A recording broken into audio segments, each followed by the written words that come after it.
பேராசிரியர் ராமசாமி மீது நாளை அதிகார துஷ்பிரயோகம் தொடர்பில் MACC விசாரணை. வழக்கறிஞர் தகவல்.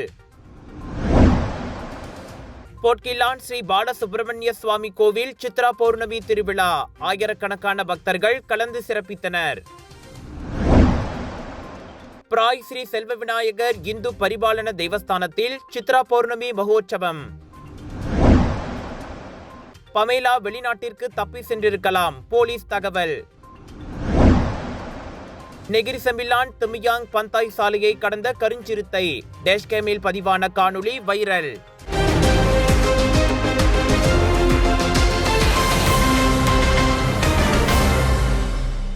பினாங்கு மாநில முன்னாள் 2வது துணை முதலமைச்சர் பேராசிரியர் டாக்டர் பி ராமசாமி அதிகார துஷ்பிரயோகம் தொடர்பில் நாளை நீதிமன்றத்தில் குற்றம் சாட்டப்படுகிறார். அவரின் வழக்கறிஞர் ஷம்ஷேர் சிங் தீன் அதனை உறுதிப்படுத்தினார்.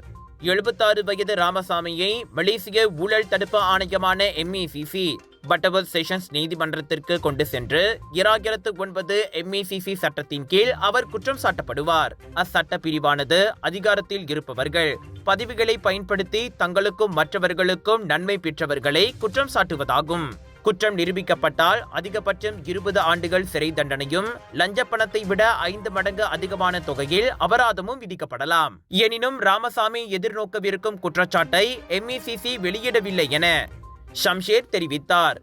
என்ற போதிலும் துணை முதல் அமைச்சராக இருந்த காலத்தில் பினாங்கு இந்து அர்ப்பணி வாரியத்தின் தங்கரத கொள்முதல் தொடர்பில் நடைபெற்றதாக கூறப்படும் முறைகேடுகள் குறித்து ராமசாமி விசாரிக்கப்படுவதாக கடந்த டிசம்பரில் செய்திகள் வெளியாகி இருந்தது குறிப்பிடத்தக்கது. அக்குற்றச்சாட்டுகளை மறுத்திருந்த ராமசாமி அர்ப்பணி வாரியத்தின் கணக்குகள் முறையாக தணிக்கை செய்யப்பட்டு அங்கீகரிக்கப்பட்டதை சுட்டிக்காட்டியிருந்தார். தற்போது எதிர்க்கட்சியில் இருப்பதால் அரசியல் காரணங்களுக்காக தமது நற்பெயர் கலங்கப்பட்டிருக்கப்படுவதாக உரிமை கட்சியின் தலைவர் அவர் கூறிக்கொண்டார்.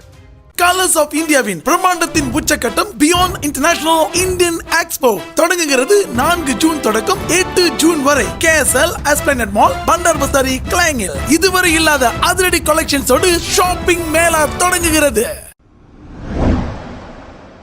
ஸ்லாங்கூர் போட்கிலான் ஸ்ரீ பாலசுப்ரமணிய சுவாமி கோயிலில் நடைபெற்ற சித்ரா பௌர்ணமி திருவிழா மிக சிறப்பாக நடைபெற்றது. மலேசிய இந்தியர்களின் வரலாற்றில் மிகவும் முக்கியத்துவம் வாய்ந்த இடங்களில் இந்த போட்கிலானும் ஒன்றாகும். இங்கு வீற்றிருக்கும் ஸ்ரீ பாலசுப்ரமணிய சுவாமி கோயிலில் நடந்த இத்திருவிழாவில் ஆயிரக்கணக்கான பக்தர்கள் கலந்து கொண்டு தங்களின் பக்தியை வெளிப்படுத்தினர். இதனிடையே மஹிமா எனப்படும் மலேசிய இந்து ஆலயங்கள் மற்றும் இந்து அமைப்புகள் பேரவையின் தலைவர் டத்தோ என் சிவகுமார் சிறப்பு விருந்தினராக கலந்து சிறப்பித்தார். 18ஆம் நூற்றாண்டில் கங்காணி முறையின் கீழ் இந்தியர்கள் இந்நாட்டுக்குள் நுழைவதற்கு இந்த போட்கிலான் முக்கிய பங்கு வகித்தது. அப்போதைய பிரிட்டிஷ் அரசாங்கத்தின் ஆதரவுடன் வழிபாட்டு தலங்களாகவும் சமூகமாகவும் கோயில்கள் கட்டப்பட்டன.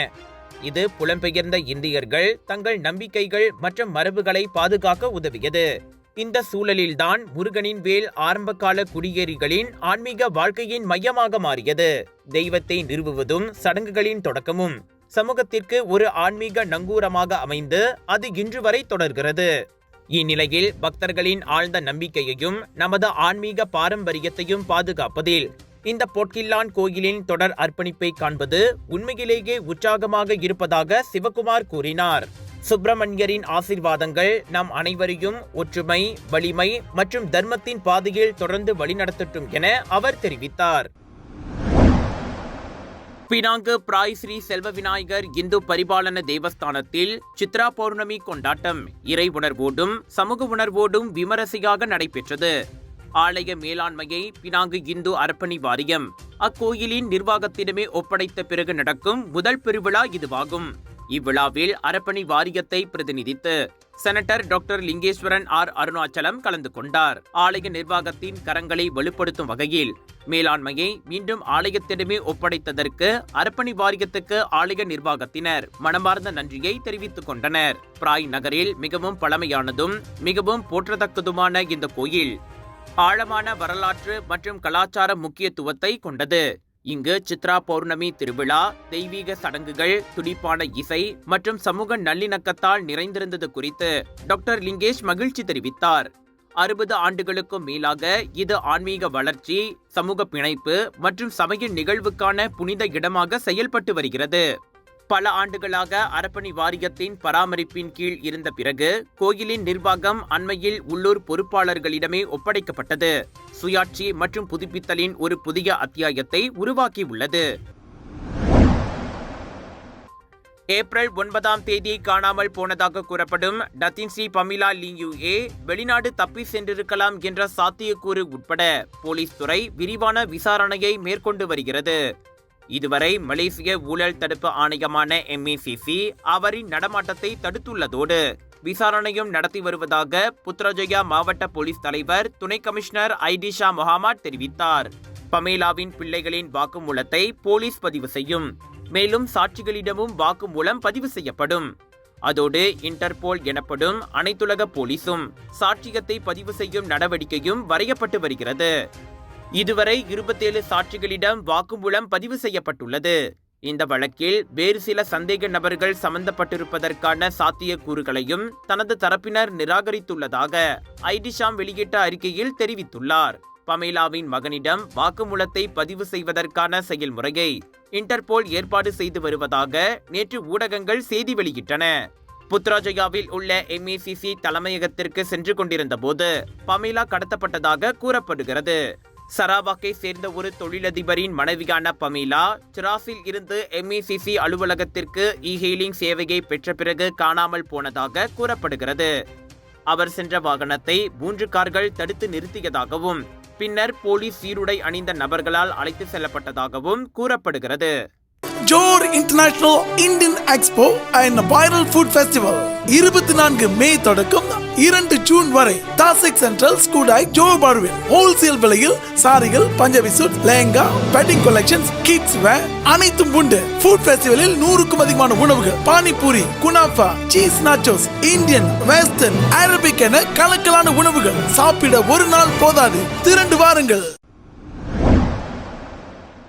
நெகிரி செம்பிலானில் ஜாலான் துமியாங் பந்தாய் சாலையை கரிஞ்சிரத்தை ஒன்று கடந்து செல்லும் காட்சி வாகனத்தின் டேஷ்கேமில் பதிவானதை தொடர்ந்து அந்த காணொளி சமூக வலைதளங்களில் வைரலானது. அந்த சாலையின் வளமும் இனமும் மலைப்பகுதியாக காணப்படுவதால் நியூசிலாந்தின் எழிலை நினைவுறுத்தும் வகையில் அந்த சாலை வர்ணிக்கப்படுகிறது. அந்த காணொளியை நெகிரி செம்பிலான் வனவிலங்கும் மற்றும் பூங்காத்துறையின் இயக்குனர் ஃபைசால் இசாம் பிக்ரி உறுதிப்படுத்தியதோடு அந்த சாலையை பயன்படுத்துவோர் மிகவும் விவேகமாக இருக்க வேண்டும் என கேட்டுக்கொண்டார். அந்த சாலை பகுதியில் வனவிலங்குகள் கடக்கும் என ஏற்கனவே எச்சரிக்கை அடையாள பலகைகள் வைக்கப்பட்டுள்ளதோடு மலாயா புலிகள் பிரிவு கண்காணிப்பு நடவடிக்கையை மேற்கொண்டு வருவதாகவும் அவர் கூறினார். அந்த கருஞ்சிறுத்தை எதிர்ப்புறத்தில் உள்ள வனப்பகுதியை நோக்கி கடந்து சென்றதை 11 வினாடிகளை கொண்ட காணொளியில் காண முடிகிறது. சைக்கிளோட்டம் மற்றும் மெது ஓட்டத்தில் ஈடுபடுபவர்கள் இந்த சாலையை பயன்படுத்துவதோடு சாலை பயனர்கள் தங்களது வாகனத்தை சாலையோரத்தில் நிறுத்திவிட்டு புகைப்படம் செலுத்துவதிலும் ஆர்வத்தோடு ஈடுபட்டு வருகின்றனர்.